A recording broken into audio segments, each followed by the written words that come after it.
हम बात कर रहे थे राष्ट्रपति की शक्तियों के बारे में। पिछली क्लास में मैंने आपको राष्ट्रपति की कुछ प्रमुख शक्तियों के बारे में बताया था, जिनमें से कार्यकारी शक्तियां, विधायी शक्तियां, आपातकालीन शक्तियां, न्यायिक शक्तियां, इन सभी के बारे में हम पिछली क्लास में चर्चा कर चुके हैं। मैंने आपको साथ साथ ये भी कहा था कि राष्ट्रपति की एक विशेष शक्ति होती है जिसे हम वीटो पावर के नाम से जानते हैं, और इससे संबंधित मैं एक अलग से वीडियो लेके आऊँगा जिससे आपको पूरी वीटो पावर के बारे में समझने में आसानी हो। तो आज इस क्लास के माध्यम से हम बात करने जा रहे हैं राष्ट्रपति की वीटो पावर के बारे में। तो चलिए स्टार्ट करते हैं। जब कोई भी विधेयक होता है या बिल होता है, उसे संसद में जब पारित किया जाता है, किसी भी बिल या विधेयक को संसद के द्वारा जब पारित किया जाता है तो वह अधिनियम तभी बनता है जब उसे राष्ट्रपति की पूर्व अनुमति प्राप्त हो जाती है। संसद के द्वारा पारित कोई भी बिल या विधेयक तब तक अधिनियम नहीं बन सकता है जब तक उसे राष्ट्रपति की अनुमति प्राप्त ना हो।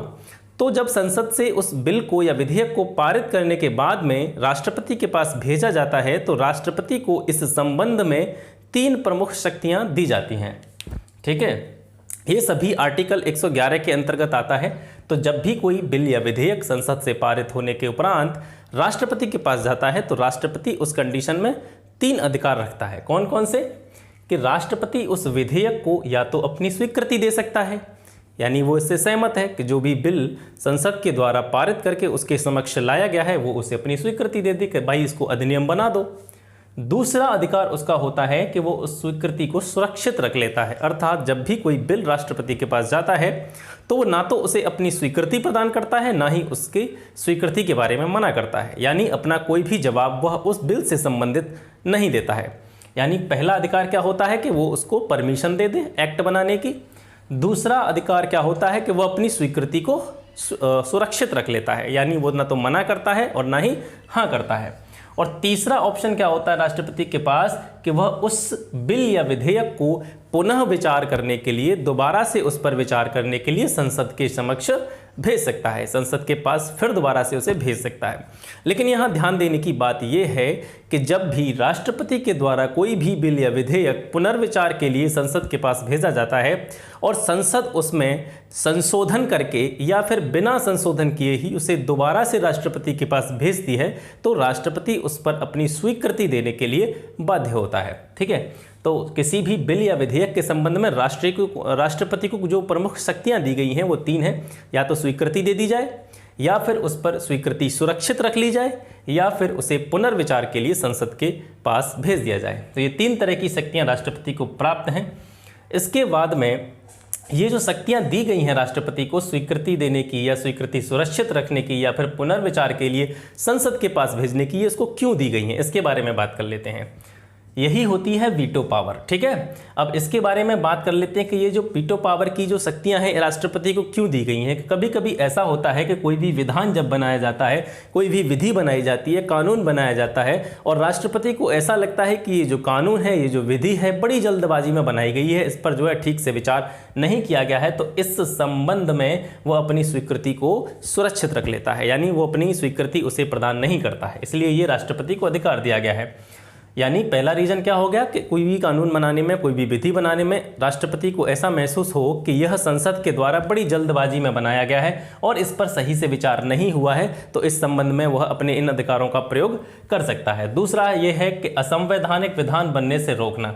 कोई भी विधेयक संसद से पारित होकर के विधान बनने की कगार पर आ जाता है और राष्ट्रपति को ये ऐसा लगता है अपने विवेक के आधार पर कि ये जो विधान बनाया गया है या ये जो कानून बनाया गया है ये संवैधानिक अधिकारों का अतिक्रमण कर रहा है, संविधान का अतिक्रमण कर रहा है, या ये संविधान की दृष्टि से मान्य नहीं है, संविधान की दृष्टि से वैध नहीं है, यानी ये असंवैधानिक है, तो इस संबंध में भी राष्ट्रपति अपने उपयुक्त 3 अधिकारों का क्या कर सकता है, प्रयोग कर सकता है। ठीक है, तो ये जो पावर है राष्ट्रपति को दी गई है, यही पावर जो है राष्ट्रपति को जो दी गई है कि किसी भी बिल को स्वीकृति देने से पहले उसे सुरक्षित रख लेना या पुनर्विचार के लिए वापस भेज देना। ठीक है, तो यही जो पावर्स राष्ट्रपति को जो दी गई हैं इन्हें हम वीटो पावर के नाम से जानते हैं। अगर वीटो पावर के बारे में बात करें तो कुल 4 प्रकार की वीटोज पावर जो हैं वो सभी देशों में प्रचलित होती हैं, यानी सभी देशों में कुल मिलाकर के 4 प्रकार की वीटो पावर प्रचलन में है। इनमें से कौन कौन सी हैं, इनके नाम जान लेते हैं। पहली वीटो है अत्यंतिक वीटो, दूसरी है विशेषित वीटो, तीसरी है निलंबनकारी वीटो और चौथी है पॉकेट वीटो। ये 4 प्रकार की वीटोज जो हैं सभी देशों में प्रचलन में हैं। इसका तात्पर्य ये बिल्कुल नहीं है कि ये चारों प्रकार की वीटो पावर जो हैं हर एक देश में प्रचलित हैं। मेरा कहने का तात्पर्य ये है कि सभी देशों में मिलाकर के यही 4 तरह की वीटो प्रचलन में देखी जाती हैं।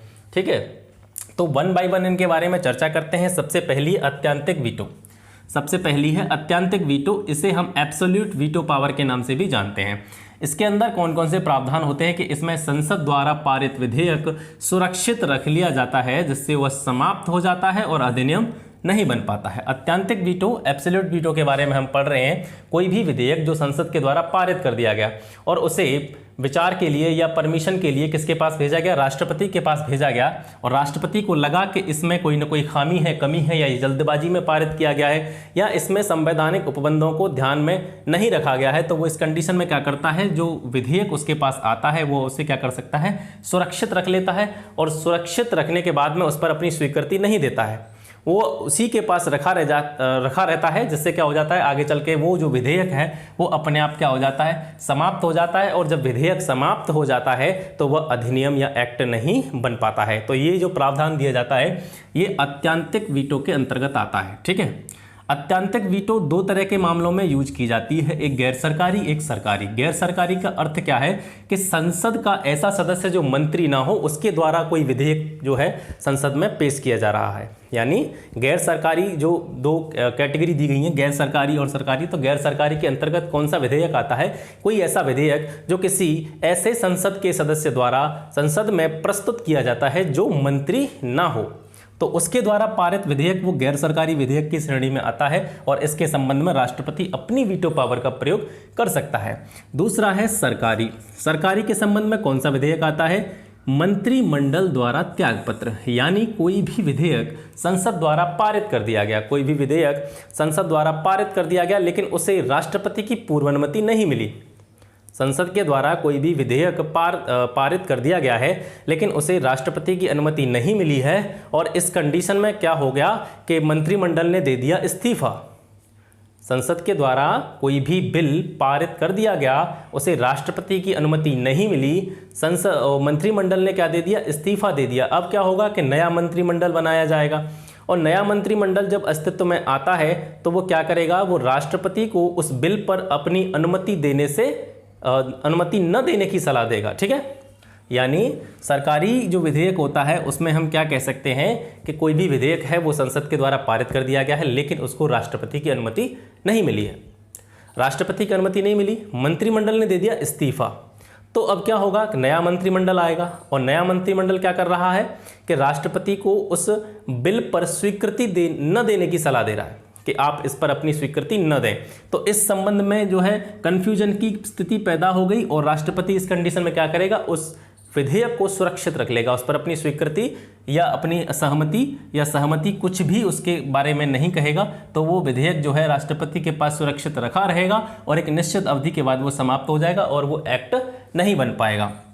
तो ये पूरा जो मटेरियल है ये आता है अत्यंतिक या एब्सोल्यूट वीटो के अंतर्गत। अब इसके प्रयोगों के बारे में जानकारी ले लेते हैं कि इसका प्रयोग कब कब किया गया। ठीक है, यहाँ से आपके ऑब्जेक्टिव्स बनते रहते हैं। तो इसका सबसे पहले प्रयोग किया गया था अत्यंतिक वीटो का, यानी एब्सोल्यूट वीटो का सबसे पहला प्रयोग डॉक्टर राजेंद्र प्रसाद द्वारा किया गया था 1954 में। 1954 में जब डॉक्टर राजेंद्र प्रसाद जो है भारत के राष्ट्रपति थे, उन्होंने अत्यंतिक वीटो का प्रयोग पेप्सू विनियोग विधेयक पर किया था। पेप्सू विनियोग विधेयक पर किया था। पेप्सू का अर्थ क्या है, Patiala and east Punjab states union. Patiala and east Punjab states union, क्योंकि आप जानते हैं कि राज्यों का पुनर्गठन विधेयक आया था 1956 में, और 1956 से पहले पटियाला और पूर्वी पंजाब का हिस्सा सम्मिलित रूप से एक ही क्षेत्र के अंतर्गत आता था। तो इसमें उस समय क्या था, राष्ट्रपति शासन लगा हुआ था। इसमें पेप्सू राज्य में उस समय राष्ट्रपति शासन लगा हुआ था, जिस समय ये विधेयक जो है पारित किया गया था। लेकिन जैसे ही ये विधेयक जो है राष्ट्रपति के पास गया था, उसी समय राष्ट्रपति शासन को हटा लिया गया था। तो इस संबंध में राष्ट्रपति ने अपनी अत्यंतिक वीटो का प्रयोग करते हुए इस पर अपनी कोई सहमति या असहमति नहीं दी थी। तो ये पहला प्रयोग हो गया। अब इसका दूसरा प्रयोग कब हुआ था? डॉक्टर रामास्वामी वेंकटरमन के द्वारा 1991 में। 1991 में जब डॉक्टर आर वेंकटरमन भारत के राष्ट्रपति थे, तो इन्होंने एक विधेयक पर अपनी इस अत्यंतिक या एब्सोल्यूट वीटो का प्रयोग किया था। वो कौन सा विधेयक था? ये विधेयक संबंधित था संसद के सदस्यों के वेतन, भत्ता एवं पेंशन से संबंधित मामलों पर। ठीक है, तो आर वेंकटरमन ने अपनी अत्यंतिक वीटो का प्रयोग संसद के सदस्यों के वेतन, भत्ते एवं पेंशन से संबंधित मामलों पर किया था। इस विधेयक की सबसे खास बात ये थी कि राष्ट्रपति की पूर्वानुमति बिना ही ये जो है संसद में पारित कर दिया गया था। ये जो विधेयक था राष्ट्रपति की बिना अनुमति के ही संसद में पारित किया जा रहा था। तो इस संबंध में डॉक्टर आर वेंकटरमन ने अत्यंतिक वीटो का प्रयोग किया था। तो ये हो गया अत्यंतिक वीटो के बारे में। अब इससे अगली वीटो के बारे में पढ़ते हैं, विशेषित वीटो। विशेषित वीटो के बारे में अगर बात करें तो इसे कहा जाता है क्वालिफाइड वीटो। दूसरे नंबर पर कौन आता है? विशेषित वीटो। इसे क्वालिफाइड वीटो के नाम से भी जाना जाता है। इसके बारे में सबसे विशेष बात यह है कि ये वीटो जो है भारत में प्रयुक्त नहीं किया जाता है।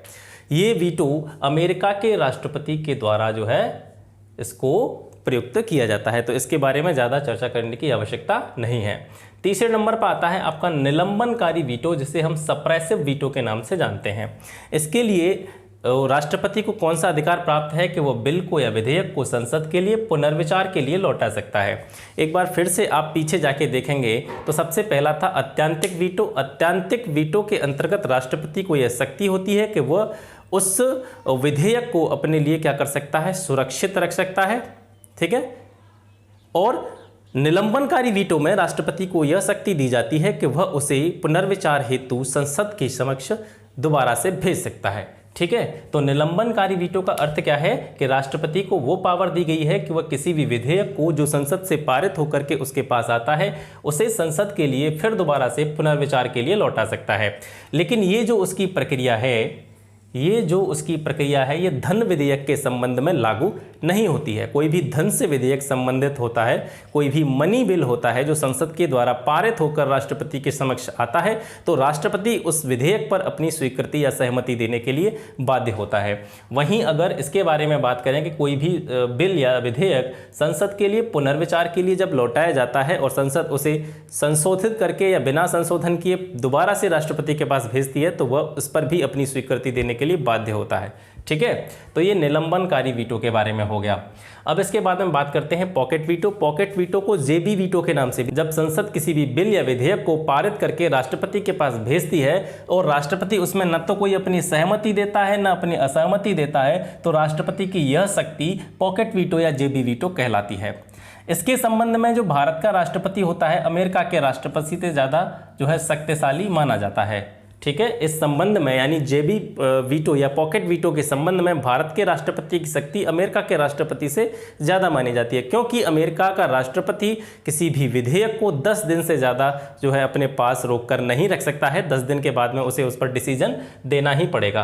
तो इस संबंध में भारत का राष्ट्रपति अमेरिका के राष्ट्रपति से ज़्यादा शक्तिशाली है। अब बात करते हैं पॉकेट वीटो के प्रयोग के बारे में। तो पॉकेट वीटो के प्रयोग के बारे में बात करें, इसका सबसे पहले प्रयोग किया था राष्ट्रपति ज्ञानी जैल सिंह जी ने 1986 में। और ये किस संबंध में किया था? भारतीय डाक संशोधन विधेयक के संबंध में। भारतीय डाक संशोधन विधेयक के संबंध में पॉकेट वीटो का सर्वप्रथम और मात्र एक बार प्रयोग ज्ञानी जैल सिंह द्वारा 1986 में किया गया था। एक नोट करने वाली बात यह है कि संविधान संशोधन से संबंधित जितने भी विधेयक होते हैं इसमें राष्ट्रपति को कोई भी वीटो पावर प्रदान नहीं की जाती है। यानी संविधान से संबंधित विधेयक अगर संसद से पारित होकर के राष्ट्रपति के पास जाएगा तो उसे अपनी स्वीकृति उस पर देनी ही पड़ेगी। ठीक है, तो ये जितनी भी वीटो पावर्स होती हैं ये संविधान से संबंधित जितने भी संशोधन होते हैं उन विधेयकों पर लागू नहीं होती है। अब राज्य विधायिका पर राष्ट्रपति की वीटो पावर क्या कहती है? राज्य विधायिका में राज्यपाल के पास 3 तरह की पावर होती हैं। आर्टिकल 200 के अंतर्गत, अनुच्छेद 200 के अंतर्गत किसी भी विधेयक से संबंधित जो राज्य विधायिका द्वारा पारित होकर के राज्यपाल के समक्ष लाया जाता है तो उस पर राज्यपाल क्या कर सकता है, या तो अपनी स्वीकृति देगा या उसे सुरक्षित रखेगा या पुनर्विचार के लिए जो है उसको राज्य विधायिका के पास भेजेगा। और चौथा ऑप्शन उसके पास ये होता है कि वह उसे राष्ट्रपति के लिए आरक्षित रख सकता है, राष्ट्रपति से बात करने के लिए या राष्ट्रपति से सलाह लेने के लिए उस विधेयक को आरक्षित रख सकता है। और जब वह विधेयक राष्ट्रपति के पास लाया जाता है, राज्य विधायिका का कोई भी विधेयक जब राष्ट्रपति के पास लाया जाता है तो राष्ट्रपति उस संबंध में क्या कर सकता है, उसे स्वीकृति दे सकता है, सुरक्षित रख सकता है अपने पास, या फिर राज्यपाल को यह निर्देश दे सकता है कि वह उस विधेयक को राज्य विधायिका के पास पुनर्विचार के लिए भेजे। पहला क्या है, राष्ट्रपति उस विधेयक को जो उसके पास राज्य विधायिका के द्वारा भेजा गया है उसे अपनी स्वीकृति दे सकता है, सुरक्षित रख सकता है, या फिर संबंधित राज्य के राज्यपाल को यह निर्देश दे सकता है कि वह उस विधेयक को पुनर्विचार के लिए राज्य विधायिका के पास भेजें। और वहाँ से भी अगर वहाँ से भी दोबारा से वो जो बिल होता है वो राष्ट्रपति के पास आता है तो इस संबंध में सबसे महत्वपूर्ण चीज़ निकल के आती है कि राष्ट्रपति उस बिल पर अपनी स्वीकृति देने के लिए बाध्य नहीं होता। यानी राज्य विधायिका जो है राष्ट्रपति की वीटो को ख़त्म नहीं कर सकती है। वहीं इसके विपरीत यहाँ पर देखा जाता है कि जब भी संसद के द्वारा कोई भी विधेयक पुनर्विचार के लिए जो भेजा गया था वो दोबारा से संशोधन होकर के या बिना संशोधन के राष्ट्रपति के पास पुनः भेजा जाता है तो वहाँ पर राष्ट्रपति अपनी वीटो का पावर नहीं कर सकता है, उसे स्वीकृति देनी ही पड़ती है। लेकिन यहाँ पर यह चीज़ थोड़ी अलग हो जाती है राज्य विधायिका के संदर्भ में। यहाँ पर पुनर्विचार के बाद में राज्य विधायिका जब दोबारा से राष्ट्रपति के पास उस विधेयक को भेजेगी तो वह स्वीकृति देने के लिए बाध्य नहीं है, यानी यहाँ पर उसकी जो वीटो पावर है वो और ज़्यादा पावरफुल हो जाती है। तो ये हो गया राष्ट्रपति से संबंधित वीटो पावर की शक्तियाँ। इसके बाद में एक अगला वीडियो आएगा जो मैंने आपसे बोला था अध्यादेश जारी करने से संबंधित। राष्ट्रपति अध्यादेश किस तरीके से जारी करता है, अध्यादेश क्या होता है, इससे संबंधित वीडियो आपको अगली क्लास में यानी कल दे दिया जाएगा। तो फिर मिलते हैं आपसे अगली वीडियो में, तब तक के लिए जय हिंद, नमस्कार।